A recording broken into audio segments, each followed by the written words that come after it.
patahkan, hancurkan dalam nama Yesus. Biar Roh Kudus-Mu menyertai kami selalu, Tuhan.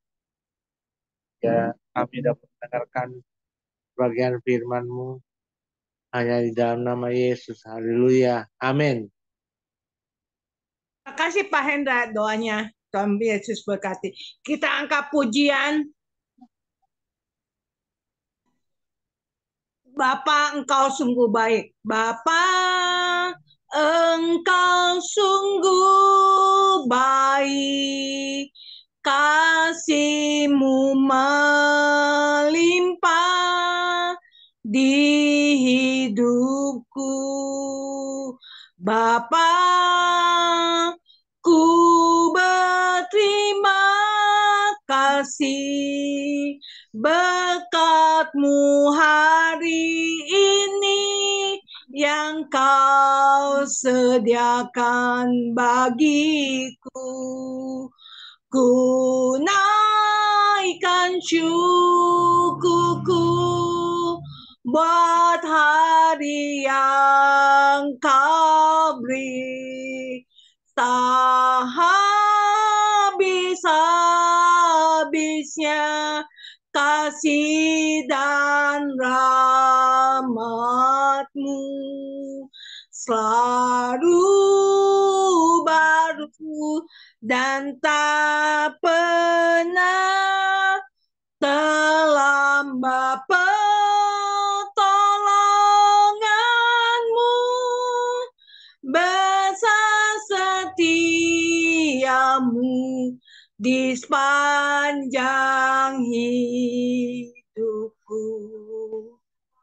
Kita angkat satu pujian lagi. Sebelum mendengarkan firman Tuhan, kita angkat pujian firman-Mu. Berita bagi kakiku, terang bagi jalanku. Firman-Mu, berita bagi kakiku, terang bagi jalanku. Waktu ku bimbang dan hilang jalanku, tetaplah Kau di sisiku. Dan takkan ku takut, asal Kau di dekatku, besertaku selamanya. Firman-Mu, berita bagi kakiku, terang bagi jalanku. Waktu ku bimbang dan hilang jalanku, besertaku selamanya. Saya serahkan ke Pak Gideon untuk menyampaikan firman Tuhan. Amin. Suara saya bisa didengar ya, Bu? Bisa didengar? Ya, baik, mari bisa Pak Gideon, bisa didengar. Ya, baik, mari kita sama-sama berdoa untuk firman Tuhan. Bapa di dalam kerajaan surga, terima kasih pada kesempatan sore hari ini Tuhan. Kami kesempatan kembali untuk mendengarkan firman Tuhan. Tuhan urapi seberapa banyak kami yang hadir, seberapa banyak kami yang sudah masuk di dalam Zoom, Engkau urapi, dan yang belum juga Tuhan, Engkau segerakan mereka untuk bergabung dengan Zoom kami ini Tuhan.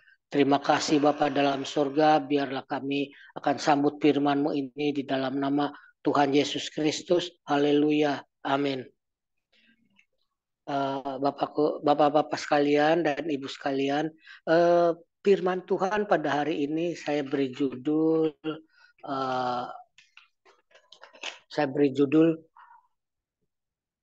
Engkau tidak berkata benar tentang aku. Nah, ini terambil dalam kitab Ayub pasal 42 ayat yang ke-7. Kita telah banyak mendengar dari hamba-hamba Tuhan tentang iman, tentang iman yang teguh, tentang perilaku Kristiani, hidup sebagai manusia baru, harus hidup di dalam terang. Itu seringkali kita sudah dengar. Maka saya kali ini tidak akan membicarakan hal-hal yang telah banyak disampaikan oleh hamba-hamba Tuhan yang baik itu. Hamba-hamba Tuhan yang sungguh luar biasa. Saya akan membicarakan pemahaman dari Ayub pasal 42 ayat yang ke-7a yang selama ini dan sampai kini saya belum pernah mendengar pengupasan mengapa Elifas disalahkan Allah. Mengapa Elifas disalahkan Allah? Ini adalah menjadi satu misteri bagi kita karena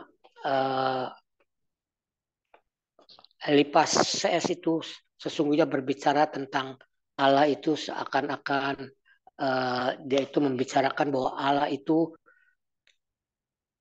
menghukum orang-orang yang berdosa dan memberkati orang-orang yang baik dan mengampuni orang-orang yang bertobat. Nah, saudaraku sekalian, kita semua sudah tahu kisah tentang Ayub. Apa ada yang tidak tahu? Tentu saya percaya semua sudah tahu. Ayub adalah seorang yang hidup saleh, yang diterpa oleh penderitaan karena digagahi oleh iblis akibat pertaruhan antara Allah dengan iblis tentang kesalehan Ayub. Harta benda Ayub musnah. Anak-anaknya laki-laki dan perempuan mati. Ia sendiri menderita penyakit kulit yang gatal sampai bernanah dan berbau busuk.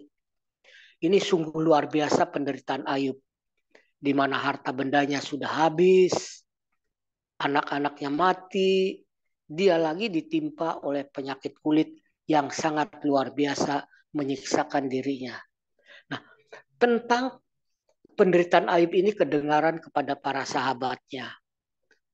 Maka Elifas, Bildad dan Jofar datang dari tempat yang jauh-jauh, sengaja datang untuk melayat Ayub. Mereka datang dengan niat yang tulus untuk memberikan empati kepada Ayub, untuk memberikan nasihat dan memberikan pendapat supaya Ayub itu keluar dari penderitaan atau supaya Ayub itu terlepas dari penderitaannya. Nah, tapi di sini kita akan melihat bahwa Elifas dan dua temannya itu disalahkan Allah.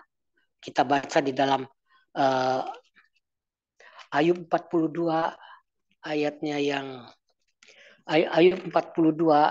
yang ke-7 berbunyi demikian. Setelah Tuhan mengucapkan firman itu kepada Ayub, maka firman Tuhan kepada Elifas orang Teman, murkaku menyala-nyala terhadap engkau dan terhadap kedua sahabatmu karena kamu tidak berkata benar tentang aku. Nah, di sini jadi Elifas dan dua temannya ditegur Allah, dipersalahkan Allah karena mereka tidak berkata benar tentang aku, yaitu tentang Allah. Jadi mereka dipersalahkan bukan karena mereka menyalahkan Ayub, yang menuduh Ayub bahwa Ayub hidup fasik. Tidak, bukan itu kesalahan mereka, bukan karena ditegur oleh Allah, bukan karena mereka salah menilai Ayub. Yang menurut mereka Ayub telah berbuat hidup fasik. Tetapi mereka dipersalahkan karena mereka tidak berkata benar tentang Ayub, tentang Allah. Sebenarnya mereka berbicara, pendapat mereka bahwa Allah menghukum orang yang bersalah dan Tuhan membela atau Tuhan memuliakan orang-orang yang hidup benar dan Tuhan mengasihani orang-orang yang bertobat. Itu tidaklah salah. Itu tidak salah. Tapi mengapa mereka dipersalahkan Tuhan? Mari kita akan melihat di dalam Elifas, di dalam kitab Ayub, apa yang dikatakan Elifas pada pasal yang 4 yang kelima. Elifas berkata demikian kepada Ayub. Ayub, mengapa engkau berkeluh kesah? Mengapa engkau tidak mengerti? Mengapa engkau ditimpa penderitaan? Camkanlah ini, hai Ayub, bahwa tidak ada orang yang dihukum Allah jika ia tidak berbuat salah. Jadi orang yang dihukum Allah, orang yang dihukum dengan penderitaan adalah orang yang berbuat salah. Dan di manakah orang yang benar, ya, yang berbuat baik dihancurkan hidupnya? Jadi di sini Elifas mengatakan bahwa orang yang hidupnya jahat itu pasti dihukum oleh Allah. Dan orang yang berbuat baik, tidak ada orang yang berbuat baik yang hidupnya dihancurkan seperti Ayub. Tidak mungkin kalau Ayub itu berbuat baik, hidupnya dihancurkan. Pasti Ayub itu telah berbuat salah. Itu pendapat daripada Elifas.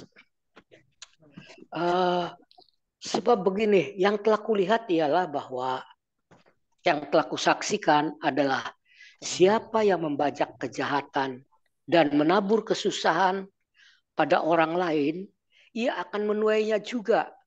Karena bukan dari tanah terbitnya bencana dan bukan dari debu datangnya kesusahan, tapi akibat balasan atau pembalasan atas perbuatannya sendiri. Jadi di sini Elifas mengatakan bahwa penderitaan, kesusahan itu adalah akibat dari perbuatan kita sendiri. Karena kalau kita hidup berbuat jahat, kita menabur menabur kejahatan dan menabur kesusahan, maka kita akan menuainya juga. Kita akan menuai kesusahan, kita akan menuai penderitaan. Nah, demikian juga dikatakan di dalam Ayub pasalnya yang keempat, ayatnya yang keempat dan ayatnya yang ke ayatnya pasal yang kelima, Ayub pasal yang keempat ayatnya yang ketujuh. Camkanlah ini, hai Ayub, siapa binasa dengan tidak bersalah, dan di manakah orang yang jujur dipunahkan. Jadi itulah pendapat daripada Elifas. Apa yang telah kulihat ialah bahwa orang yang membajak kejahatan dan menabur kesusahan, ia menuainya juga. Mereka binasa oleh nafas Allah dan lenyap oleh hembusan hidungnya. Singa mengaum, singa meraung, patahlah gigi singa-singa muda. Singa binasa karena kekurangan mangsa dan anak-anak singa betina bercerai-berai. Nah, jadi yang telah kulihat, yang telah Elifas lihat, yang telah Elifas saksikan, bahwa mereka akan binasa oleh kekuasaan Allah. Mereka akan hancur, harta bendanya akan habis, keluarganya akan hancur oleh kekuasaan Allah. Di sini dikatakan singa muda mengaum, singa muda meraung, patahlah gigi singa-singa muda. Singa binasa karena kekurangan mangsa dan anak-anak singa betina bercerai-berai. Ini maknanya adalah bahwa orang jahat itu kekuatannya, yang andalannya adalah kekayaan dan kekuasaannya. Bila kekuasaan dan hartanya itu dipunahkan Allah atau dirontokkan oleh Allah, maka dia kehilangan kekuasaannya, kehilangan kekuatannya. Sehingga orang-orang jahat itu tidak bisa lagi memangsa mangsanya yang akan dibuat, yang dijahati dia. Nah, kemudian si Elifas itu berbicara demikian. Begitu kekuasaan dan hartanya rontok, dimusnahkan Allah, maka tidak ada berdayalah ia, tidak ada yang dapat dimangsa sampai ia jatuh sangat miskin. Kemudian dia berbicara, Ayub, berbahagialah karena engkau ditegur dan diperingatkan Allah supaya bertobat dari kefasikanmu. Carilah Allah, mohon belas kasihannya dan bertobatlah, maka engkau akan diluputkan dari berbagai bencana dan engkau akan hidup bahagia selama hidupmu akan bahagia dan akan mencapai usia yang sangat lanjut. Semuanya itu telah kulihat dan telah kusaksikan. Demikian kata Elifas kepada Ayub. Jadi Elifas mengatakan itu semua adalah berdasarkan apa yang dia lihat, apa yang dia saksikan. Berarti dia menasihati Ayub berdasarkan pengalaman empiriknya, yaitu bahwa orang yang fasik akan hidup sengsara, hidup miskin, tetapi orang yang berbuat baik akan hidup bahagia sampai akhir hidupnya. Jadi dia berkata kepada Ayub, Ayub engkau berbahagia karena engkau ditegur, engkau diperingatkan Allah supaya engkau bertobat. Itu kata si Elifas. Karena Elifas itu mempunyai teologi bahwa orang itu akan dibalas sesuai dengan perbuatannya. Kalau dia berbuat baik, akan diganjari Tuhan, akan diupah oleh Tuhan dengan hidup makmur, bahagia. Tetapi kalau dia hidup jahat, akan dibalas oleh Tuhan dengan hidup sengsara dan miskin. Itulah teologi yang Elifas atau Elifas pegang, yang Elifas sampaikan kepada Ayub. Nah, kemudian Ayub menimpali di pasalnya yang ke-6. Penderitaanku itu sangat berat. Jika ditimbang beratnya melebihi seluruh pasir di pantai laut. Karena kesusahan yang ditimpakan Allah kepadaku membuat lahir batinku sangat menderita. Itu. Kita baca di dalam pasal 6. Lalu Ayub menjawab, hendaklah kiranya kesesalan hatiku ditimbang dan kemalangan ditaruh bersama-sama di atas neraca. Maka beratnya akan melebihi pasir di laut. Oleh sebab itu tergesa-gesalah perkataanku. Jadi di sini Ayub berkeluh kesah karena dia itu penderitaannya sangat berat, penderitaannya sangat luar biasa. Kemudian kita baca di dalam pasal 6 ayat 5 ayat ke-5 dan ke-7. Ayub pasal 6 ayat 5 sampai 7. Meringkihkah keledai liar di tempat rumput muda, atau melegukah lempu dekat makanannya? Dapatkah makanan tawar dimakan tanpa garam? Atau apakah putih telur ada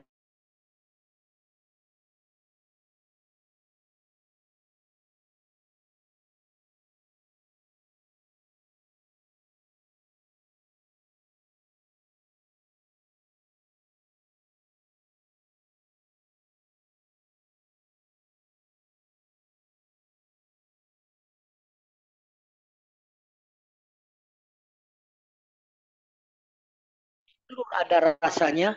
Aku tidak sudi menjamahnya. Semuanya itu makanan yang memuakan bagiku.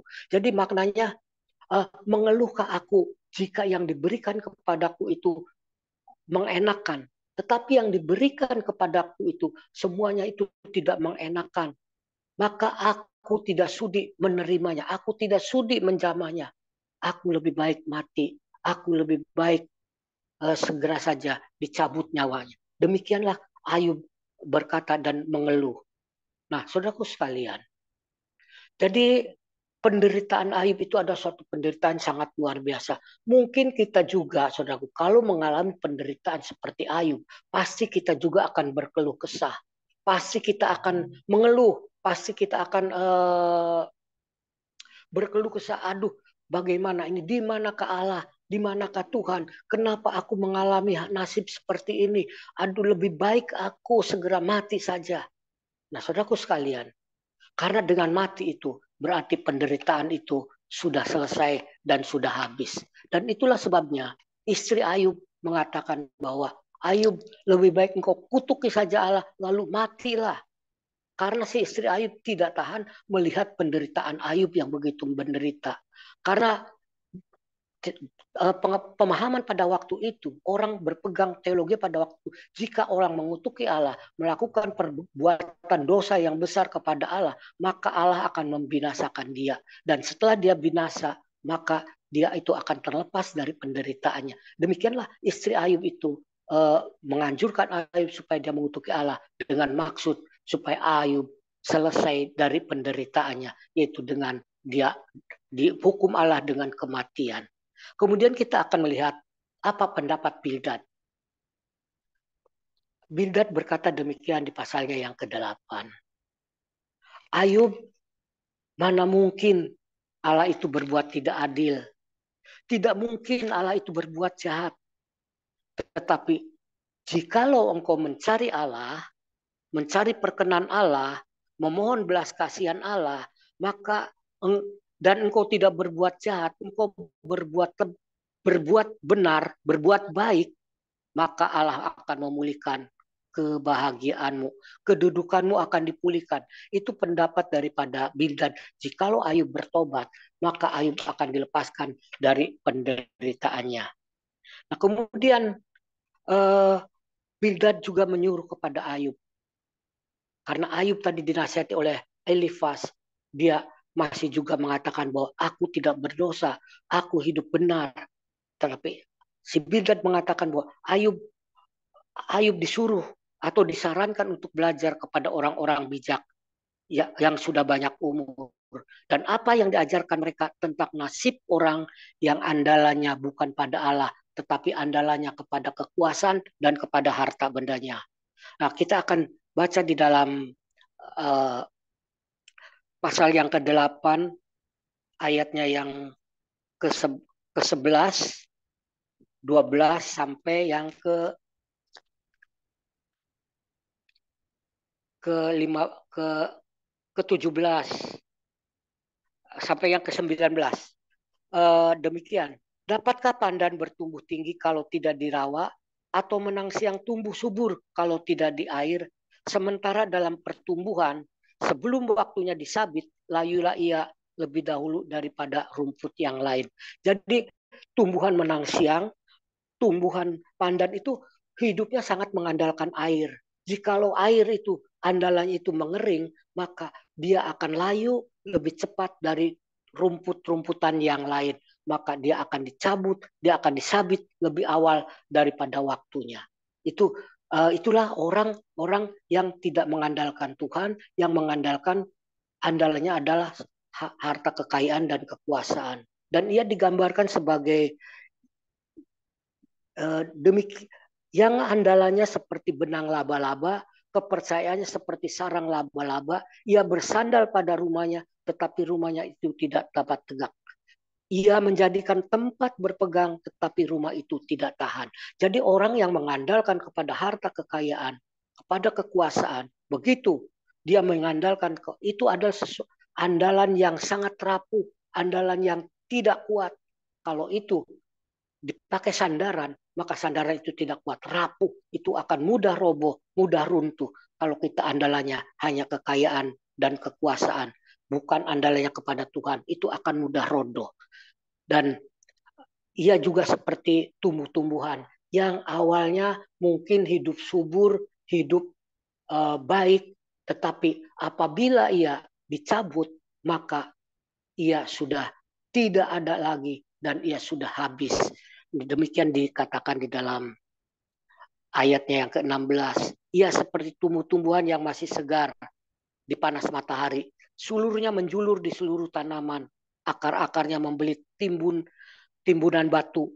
Menyusup ke dalam sela-sela batu itu. Tetapi bila ia dicabut dari tempatnya, maka tempatnya itu tidak mengakuinya lagi. Katanya, belum pernah aku melihat engkau. Demikianlah kesukaan hidupnya dan tumbuhan lain timbul dari tanah. Jadi demikian orang yang andalannya adalah kepada harta dan kepada kekuasaannya.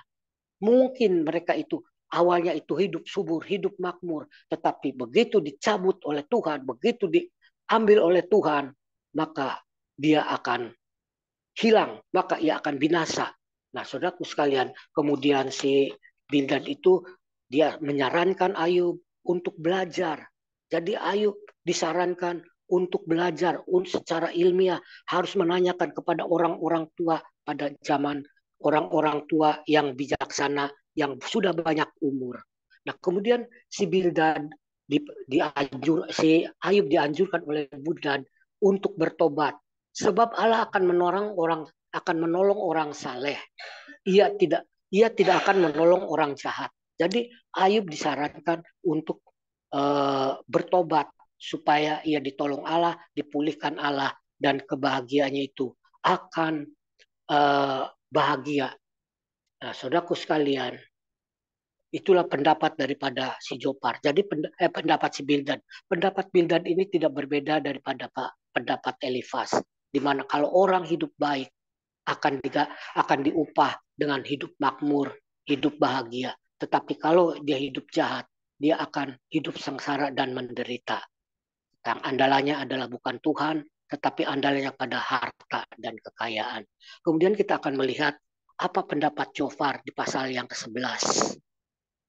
Jofar berkata demikian, "Hai Ayub, insaflah dan sadarlah bahwa Allah tidak menimpakan hukuman kepadamu setimpal dengan kesalahanmu."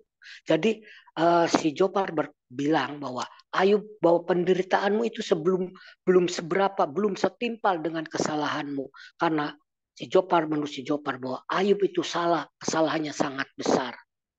Nah, Ayub, kendati pun engkau berkukuh, kendati pun engkau tetap berkata bahwa engkau benar, bahwa engkau hidup baik, bahwa engkau tidak hidup fasik, tetapi ketahuilah bahwa Allah itu adalah Allah yang maha tahu. Dia mengetahui penipu sebelum dia memeriksa penipu itu. Dia tidak perlu memeriksa penipu itu. Dia mengetahui siapa yang penipu. Dia mengetahui hati penipu. Jadi dikatakan bahwa Ayub itu adalah sebagai penipu. Walaupun dia kuku berkata bahwa dia hidup benar, hidup tidak berbuat fasik.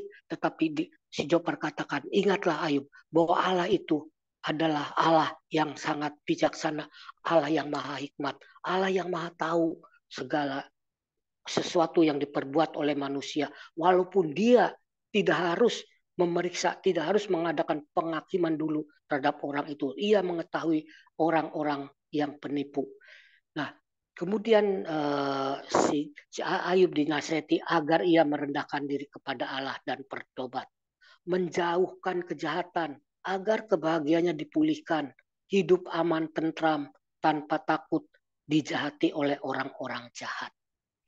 Nah, si Jofar ini mengatakan kepada Ayub, jika engkau mengerti bahwa Allah itu sanggup mengetahui orang-orang yang berbuat penipu atau berbohong, seperti Ayub dikatakan dia berbohong. Ayub itu diejek oleh si Jofar. Jikalau engkau orang yang tidak mengerti, tidak menggunakan hikmat, tidak menggunakan pikiran, tidak mau mengerti bahwa Allah itu maha kuasa. Ayub dikatakan bahwa jika orang seperti itu dapat mengerti, maka keledai pun dapat lahir sebagai manusia. Itu terdapat dalam pasal 11 ayat yang ke-12 demikian. Jikalau orang dungu mengerti, maka anak keledai liar pun dapat lahir sebagai manusia. Jadi di sini Ayub diejek atau disindir bahwa Ayub itu dungu karena dia tidak menggunakan pikiran, tidak menggunakan hikmatnya untuk mengerti bahwa Allah itu maha tahu, bahwa Allah itu maha tahu, bahwa dia itu sanggup mengetahui walaupun Ayub itu berdusta, walaupun Ayub itu berbohong.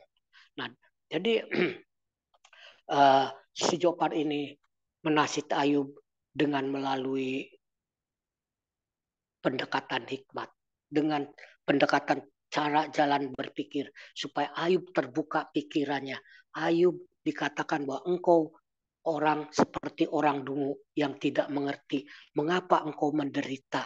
Karena engkau menderita itu karena engkau berbuat fasik. Jadi di sini pun si Jofar mengatakan bahwa kalau hidup fasik, pasti hidupnya sengsara dan menderita. Tetapi kalau hidupnya baik, maka hidupnya akan mujur dan makmur. Nah, jadi saudaraku sekalian, ketiga sahabat ini berusaha untuk memberikan pendapat dan menasihati Ayub supaya Ayub itu dapat keluar daripada penderitaannya, supaya Ayub itu dapat melepaskan diri dari penderitaannya.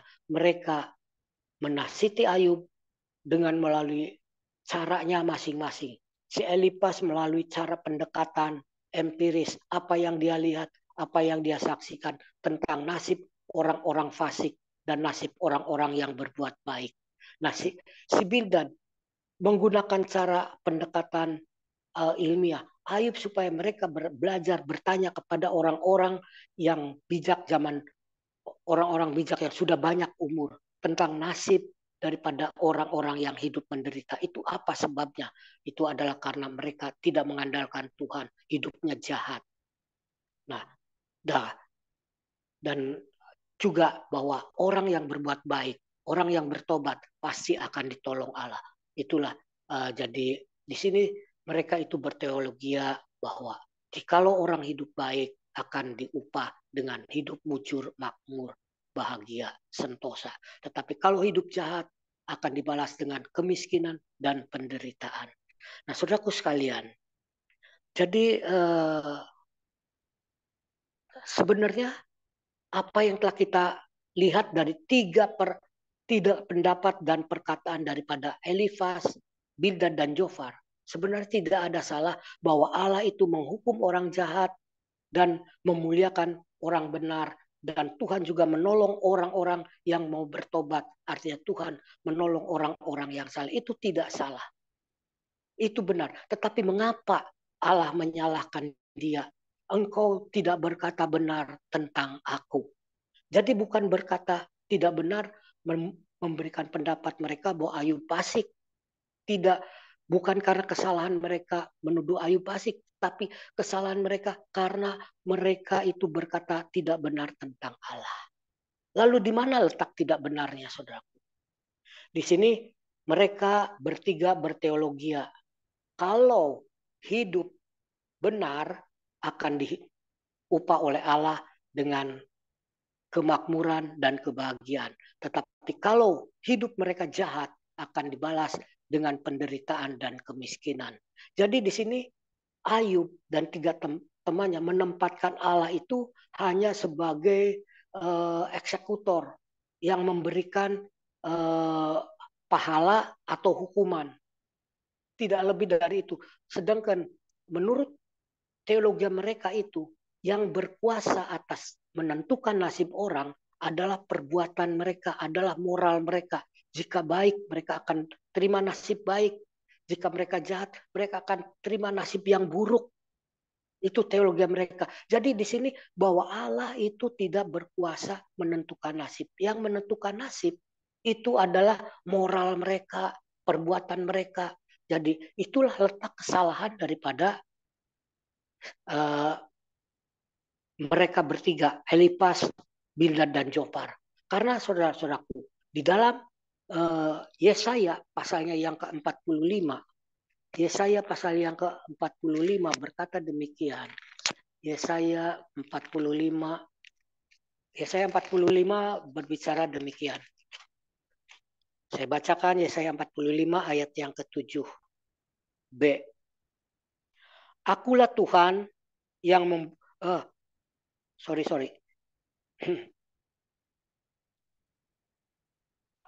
Akulah yang ayat 7, aku yang menjadikan terang dan menciptakan gelap, yang menjadikan nasib mujur dan yang menciptakan nasib malang. Akulah Tuhan yang membuat semuanya ini. Jadi jelas bahwa teologi mereka bahwa yang berkuasa, yang berdaulat atas nasib manusia adalah moral mereka, ternyata salah. Karena Allah menyatakan bahwa akulah yang membuat nasib mujur dan membuat nasib malang. Nah, aku yang di dalam ayat 7 berkata, yang menjadikan nasib mujur dan menciptakan nasib malang. Akulah Tuhan yang membuat semuanya itu. Jadi menurut Yesaya, menurut Nabi Yesaya, atas ilham firman Tuhan, atas ilham Tuhan mengatakan bahwa Tuhanlah yang menciptakan nasib baik dan malang. Bukan moral manusia seperti yang pendapat Bildad, Elifas, dan Jofar. Jadi itulah kesalahan mereka. Nah, itu makanya mereka dikatakan mereka tidak berkata benar tentang aku. Karena mereka sudah menggagahi kedaulatan Allah atas nasib manusia. Nah, saudaraku sekalian, dengan paparan ini, dengan paparan kitab Ayub ini, apa yang menjadi misi di dalam kitab Ayub? Kitab Ayub, dengan kitab Ayub ini, saudaraku sekalian, kita boleh melihat bahwa teologi yang mengatakan kemakmuran itu berdasarkan kesalehan kita, itu adalah ditentang oleh Tuhan. Tuhan tidak suka karena Tuhan menentang di ayat 42, Ayub 42 ayat 7, Tuhan jelas berkata, kamu tidak berkata benar tentang aku karena kamu telah mengatakan bahwa nasib itu ditentukan oleh moral, tetapi sebenarnya akulah yang menentukan nasib baik atau mujur. Jadi demikian saudaraku, teologi semacam itu yang kita kenal di zaman sekarang itu adalah teologi kemakmuran. Jadi dengan kitab Ayub ini kita bisa melihat bahwa Tuhan menentang teologi kemakmuran atau teologi sukses. Dan juga melalui kitab Ayub itu kita melihat bahwa ketiga sahabat itu berusaha untuk menjadi konseling, menjadi penasehat, menjadi yang memberikan pendapat dan nasihat kepada Ayub. Tetapi itu adalah satu konseling yang gagal. Karena apa? Karena mereka tidak mengetahui penyebab daripada penderitaan Ayub, ya, penyebab sebenarnya yang sehingga Ayub itu menderita. Karena mereka tidak tahu. Demikian juga kita, saudaraku. Kalau kita akan mengadakan konseling, kita harus mengetahui apa yang menjadi permasalahan daripada objek yang akan kita konseling itu. Kalau salah, kita akan seperti ketiga kawan Ayub ini. Mereka salah memberikan konseling kepada Ayub, menuduh Ayub secara sembarangan. Nah, kitab Ayub juga berusaha untuk memulihkan kedaulatan Allah yang telah digagahi oleh teologi mereka, yaitu teologi kemakmuran tadi. Jadi Allah berusaha memulihkan bahwa akulah yang berdaulat atas nasib malang dan nasib mujur. Dan saudaraku sekalian, kita dapat melihat di dalam kitab Ayub, berapa kali Ayub mengatakan bahwa aku ingin mati, aku ingin cepat mati saja, karena aku tidak punya harapan lagi. Aku tidak punya harapan untuk berbahagia lagi. Berapa kali Ayub berbicara demikian. Maka dengan kitab Ayub ini kita mengetahui bahwa teologi yang mengatakan bahwa perkataan kita itu berkuasa, perkataan kita itu berkuasa. Apa yang kita katakan itu pasti terjadi. Tetapi kita melihat kenyataan. Berapa kali Ayub menyatakan dia ingin mati. Dan berapa kali Ayub menyatakan dia hidupnya sengsara tidak mungkin pulih. Tetapi kenyataannya Ayub hidup berbahagia. Hidup panjang umur. Hidup dipulihkan Allah. Nah saudaraku sekalian. Dan di sini kita boleh melihat bahwa iblis tidak berkuasa mencobai anak-anak Tuhan. Tanpa seizin Tuhan. Jadi pencobaan-pencobaan yang kita alami, pencobaan-pencobaan yang datang kepada kita itu adalah atas seizin Tuhan. Itu ada atas kehendak Tuhan. Jadi ketika kita menghadapi percobaan, kita harus mengucap syukur karena itulah yang Tuhan percayakan kepada kita supaya kita iman kita itu makin diteguhkan, iman kita itu dididik, supaya iman kita itu semakin teguh, supaya iman kita itu tahan banting, supaya kita itu semakin sungguh-sungguh percaya kepada Tuhan. Karena Tuhan berkata bahwa pencobaan-pencobaan yang aku berikan kepadamu tidak melebihi kekuatanmu. Kamu pasti sanggup menanggungnya. Pencobaan orang benar itu banyak, tetapi Tuhan memberikan jalan keluar. Itu di Mazmur 23 berkata demikian. Bahwa kemalangan orang-orang benar itu banyak, tetapi Tuhan yang akan memberikan mereka jalan keluar. Saudaraku sekalian, dari sebab itu kita janganlah takut jikalau kita hidup di dalam penderitaan. Kita menderita belum seperti Ayub, penderitaan kita masih jauh dibanding dengan penderitaan Ayub. Tetapi kita seringkali mengeluh, seringkali bahkan kita menyalahkan Allah, seringkali kita bertanya, di manakah Allah, di manakah Tuhan, mengapa engkau tidak menolong aku? Nah saudaraku sekalian, jikalau pencobaan-pencobaan itu datang, kita harus mengucap syukur dan berdoa kepada Tuhan supaya Tuhan memberikan jalan keluar. Kalau toh kita tidak sampai akhir hidup kita hidup menderita, saudaraku sekalian, itu adalah pencobaan-pencobaan yang merupakan anugerah yang Tuhan anugerahkan kepada kita. Karena rancangan Tuhan itu bukan kecelakaan, tetapi rancangan Tuhan itu adalah damai sejahtera. Rancangan Tuhan itu damai sejahtera untuk hidup kita, bukan hidup di dunia ini, terutama Tetapi yang terutama adalah untuk hidup kita yang sesungguhnya, hidup kita di surga itu maka hidup kita itu walaupun di dunia menderita, kita di surga akan hidup penuh dengan damai sejahtera. Nah, saudaraku sekalian, dari sebab itu melalui kitab Ayub, melalui penderitaan Ayub, kita belajar dan mencontoh bagaimana Ayub itu. Ayub itu sebetulnya dia sebelumnya adalah seorang pemimpin. Dia adalah seorang kepala kota atau mungkin gubernur, mungkin juga paling rendah bupati. Itu dapat kita lihat di dalam pasalnya yang ke-29. Dia ungkapkan bagaimana sebelum dia menderita itu, dia sangat dihormati, dia sangat dilulukan, dia sangat didaulat oleh rakyatnya, bahkan oleh orang-orang tua, oleh orang-orang terhormat. Dia sangat dihormati. Tetapi ketika dia jatuh, dia sama sekali dianggap sampah. Bahkan orang-orang, bahkan sahabat-sahabatnya, saudara-saudaranya pun menjauh. Saudara, pengalaman-pengalaman Ayub seperti itu belum kita alami. Kita belum sampai kepada Ayub seperti Ayub. Dari sebab itu, bersyukurlah atas segala apa yang Tuhan anugerahkan kepada kita. Kita harus tetap berpegang bahwa Allah itu sesungguhnya baik. Dia mempunyai rancangan-rancangan yang indah bagi kita. Kalau makin besar kita menderita, makin kita bertahan kepada Tuhan, makin besar juga mahkota yang Tuhan sediakan bagi kita di surga. Saudaraku sekalian, mudah-mudahan dengan renungan firman Tuhan ini, mengapa ketiga sahabat itu disalahkan Tuhan? Karena mereka telah salah berteologi. Mereka telah menggagahi kedaulatan Allah. Allah yang berdaulat atas nasib manusia itu adalah moral atau perbuatan baik atau buruk manusia. Tetapi di situ dengan teologi semacam itu, dia mengatakan bahwa Allah tidak berdaulat atas nasib manusia. Allah hanya dijadikan sebagai eksekutor yang memberikan upah atau memberikan hukuman. Jadi Allah hanya sebatas sebagai alat daripada teologi mereka. Allah tidak berdaulat atas nasib malang atau nasib mujur. Padahal dengan tegas Yesaya mengatakan bahwa nasib mujur dan malang itu adalah Tuhan yang mengatur semuanya itu.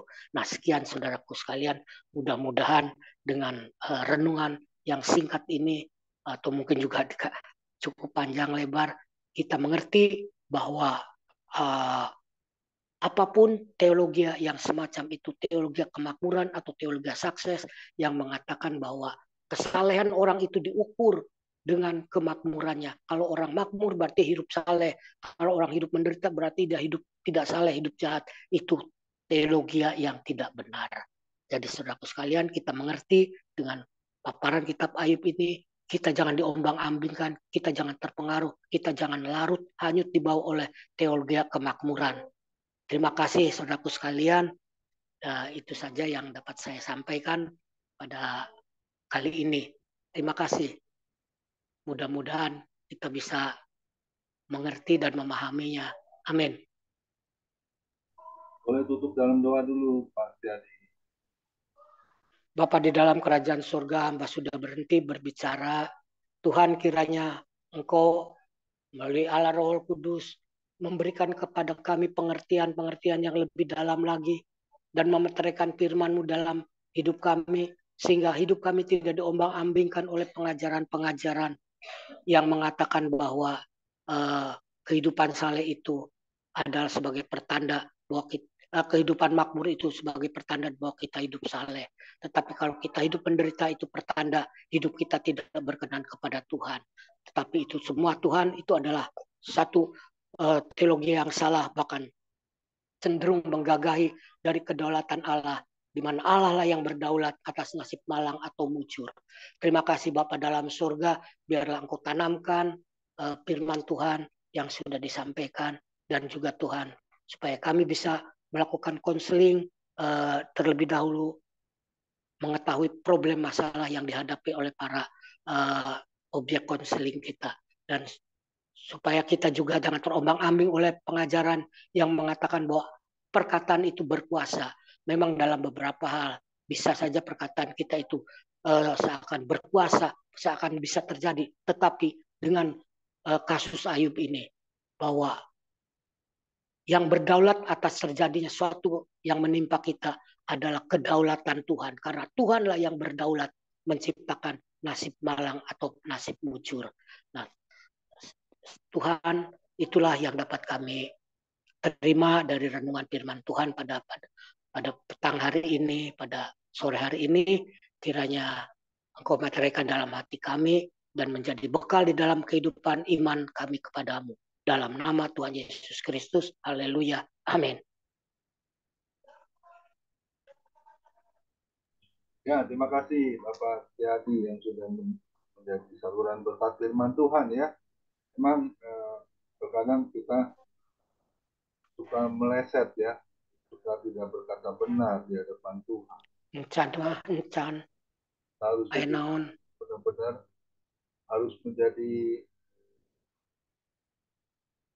terang bagi Kristus ya. Berkata ya di atas ya, selalu benar ya. Jadi jangan pernah kita salah untuk memberi kepada semua orang ya, bahwa Tuhan Yesus itu adalah jalan dan kebenaran dan hidup. Karena tidak ada seorang pun yang akan sampai kepada Bapa di surga kalau tidak melalui Yesus. Amin. Ya. Memang kita ini juga bukan orang yang hanya terpanggil, tapi kita jadi orang pilihan Tuhan. Seyogyanya ya kita harus menjadi berkat untuk pemulihan nama Tuhan. Amin. Ya, terima kasih Bapak Setiadi yang sudah menjadi saluran berkat. Kiranya Tuhan pakai terus pelayanan Bapak jadi berkat untuk pemulihan nama Tuhan, di anak mantu cucunya ya. Semuanya dalam perhitungan Tuhan Yesus yang sempurna. Silakan Bu Boni untuk satu pujian sebelum doa syafaat nanti Ibu Grace Mail. Tuhan Yesus memberkati. Kita angkat satu pujian. Bukan dengan barang fana Kau membayar dosaku dengan darah yang mahal, tiada noda dan celah, bukan dengan emas perak.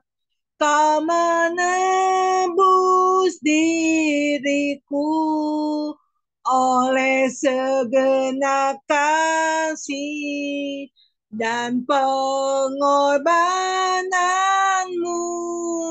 Ku telah mati dan tinggalkan cara hidupku yang lama. Semuanya sia-sia dan tak berarti lagi. Hidup ini ku letakkan pada mezbahmu ya Tuhan.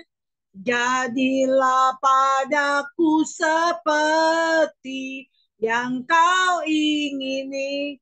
Saya serahkan ke Oma Grace Mail untuk doa syafaat. Tuhan Yesus memberkati.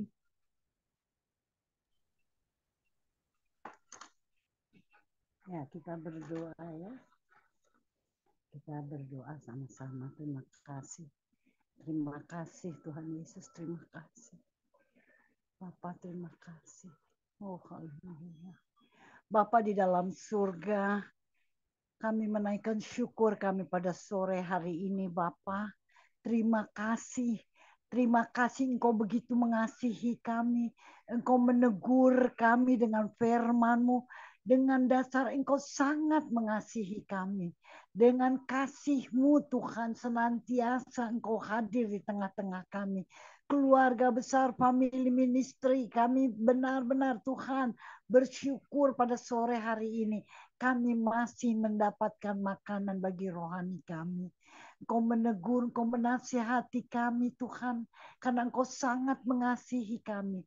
Engkau tidak mau Tuhan kami anak-anak-Mu binasa. Tetapi sebaliknya Tuhan Engkau merawat kami dengan firman-Mu. Dan pada sore hari ini Bapa kembali kami ditegur Tuhan.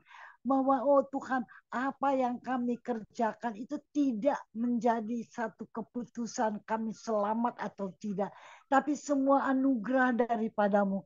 Ketika kami berserah kepadamu, apapun tantangan yang kami hadapi, bersama dengan Tuhan Yesus kami pasti selamat Tuhan. Bapa di dalam surga, firman-Mu pada sore hari ini menyatakan bahwa Engkau berkuasa atas hidup kami Tuhan. Seringkali Tuhan, Engkau hadir dengan perkara-perkara yang tidak kami mengerti. Ampuni kami Tuhan, ketika kami seringkali mengatakan perkataan-perkataan yang tidak benar tentang Engkau Tuhan. Seperti firman-Mu pada sore hari ini. Tuhan Yesus, ampuni kami Tuhan. Ampuni buatlah kami pada sore hari ini Tuhan, menerima firman ini, mengerti. Oh Tuhan, kami merenungkannya, bahkan kami mau Tuhan mengucap syukur dalam segala hal, karena Tuhan tidak pernah meninggalkan kami. Apapun tantangan seberat apapun yang kami hadapi, Tuhan Yesus, firman-Mu mengatakan kami akan melakukan perbuatan-perbuatan seperti yang Tuhan Yesus lakukan, bahkan yang lebih besar. Kuatkan kami Tuhan, iman percaya kami Tuhan Yesus, agar kami terus bergantung kepadamu Tuhan, tanpa sedikit pun menoleh Tuhan, tanpa oh Tuhan mengeluh, seringkali kami mengeluh Tuhan, karena kami tidak mengerti. Ampuni Tuhan, ampuni kami Tuhan Yesus. Kami mau Tuhan, seperti firman-Mu menyatakan pada sore hari ini, Kau tidak pernah meninggalkan kami. Bahkan Kau merancangkan bagi kami masa depan yang penuh kebahagiaan. Masa depan yang jauh dari kecelakaan. Tuhan, masa depan yang penuh damai Tuhan. Bersama dengan Tuhan Yesus. Terima kasih Tuhan untuk firman-Mu. Biarlah kami boleh belajar mengucap syukur dalam segala hal yang kami hadapi Tuhan. Oh Tuhan Yesus, hamba juga berdoa bagi hamba-Mu Bapak Setiadi yang sudah setia memberkati kami dengan firman-Mu Tuhan. Bapa, Engkau yang memilih hamba-Mu ini. Tuhan Yesus, oleh sebab itu kami serahkan Bapak Setiadi ini ke dalam tangan-Mu. Tuhan, Engkau memilih, Engkau merawat, Engkau mengenyangkan dia Tuhan Yesus. Dan bahkan apa yang menjadi kebutuhan, baik keluarga maupun dalam pelayanannya, itu semua ada dalam tanggung jawab Tuhan. Kami percaya dia tidak akan pernah kekurangan. Bahkan melalui setiap pelayanannya nama Tuhan Yesus ditinggikan. Kebenaran tentang Engkau diberitakan Tuhan. Bapa di dalam surga, kami sangat percaya dunia ini tidak dapat menjamin keselamatan kami. Sekalipun kami hidup mewah Tuhan. Oh Bapa di dalam surga, terima kasih untuk firman-Mu Tuhan. Kami mau terus setia kepada Tuhan Yesus dalam segala hal. Berkati hamba-Mu Bapak Setiadi Tuhan, pergi dia menjadi berkat bagi banyak jiwa dalam pelayanan, dan juga pulang ke tengah-tengah keluarga dengan berkat yang melimpah. Kami serahkan hamba-Mu ini ke dalam tangan-Mu. Terima kasih untuk firman yang diberitakannya pada sore hari ini. Bapa di dalam surga, kami juga berdoa bagi hamba-Mu Bapak Pendeta Komingguan Tuhan. Tuhan, Engkau sudah memulihkan kesehatannya. Engkau bekerja dengan para dokter Tuhan, dengan hikmat yang daripada-Mu Tuhan Yesus. Mereka boleh memulihkan hamba-Mu ini Tuhan. Engkau melihat kesetiaannya. Tuhan, Engkau melihat semangatnya dalam melayani. Tuhan, oleh sebab itu hamba-Nya bisa menyerahkan Bapak Pendeta Komingguan ke dalam tangan-Mu. Tuhan yang menjaga, Tuhan merawat dia, Tuhan yang memberikan yang terbaik buat Pak Pendeta Komingguan. Tuhan Yesus bersama dengan keluarga yang setia mendampingi, Tuhan berkati mereka semua berkelimpahan, dan jaga itu tuh bungkus kuat Bapak Pendeta Komingguan dengan kuasa darah-Mu Tuhan, dan dia akan kembali sehat, berdiri dengan wibawa Kristus bagi family ministry ini Tuhan. Kami serahkan hamba-Mu ini ke dalam tangan-Mu. Engkau mengetahui apa yang menjadi kebutuhan dari hamba-Mu ini. Kami serahkan ke dalam tangan-Mu Tuhan. Keluarganya Tuhan berkati. Anak cucu istrinya Tuhan berkati.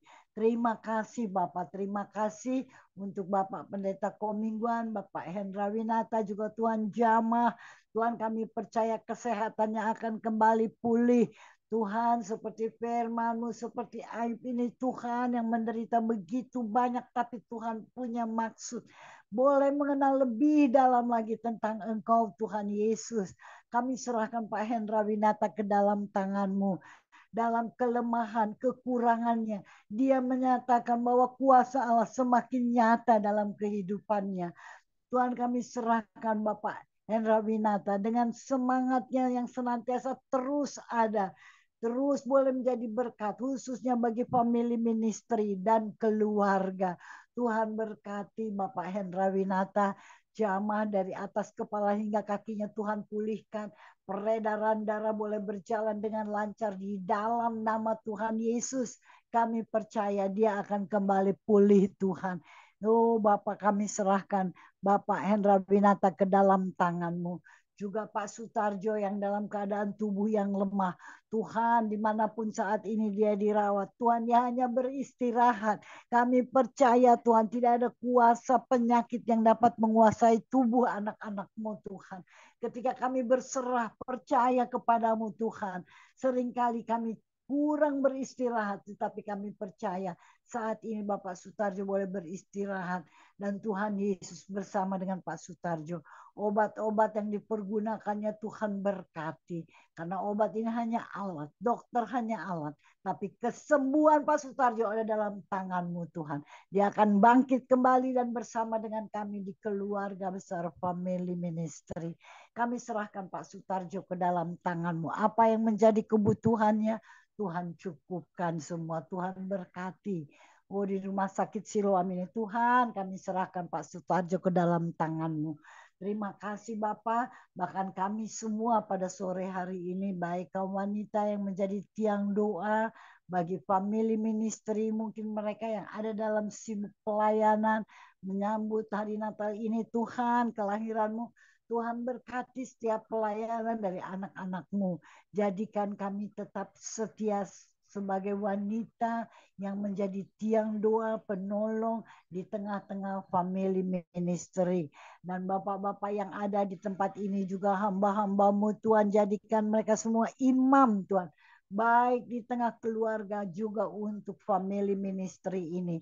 Tuhan berkati, Tuhan berkati hamba-hamba-Mu. Apa yang menjadi kebutuhan dari mereka semua Tuhan, kami serahkan ke dalam tangan-Mu. Engkau maha tahu dan tidak ada yang mustahil ketika Engkau mengerjakan. Dan jadilah seperti yang Engkau kehendaki bagi setiap keluarga Tuhan. Terima kasih untuk family ministry pada sore hari ini Tuhan. Terima kasih Bapa, berikan kami hati yang penuh sukacita, hati yang bersyukur. Terima kasih untuk firman-Mu. Terima kasih, jadikan kami Tuhan dengan kuat kuasa Roh-Mu, kami tidak hanya mendengar, tapi juga melakukan dalam kehidupan kami. Jadikan kami konselor-konselor yang takut akan Tuhan, yang mengenal Engkau dalam roh dan kebenaran. Terima kasih Bapa. Terima kasih Tuhan Yesus. Kami serahkan juga pada sore hari ini bangsa kami, pemimpin-pemimpin kami Indonesia Tuhan, dari Bapak Presiden, para menteri maupun Tuhan aparat-aparat keamanan semua Tuhan.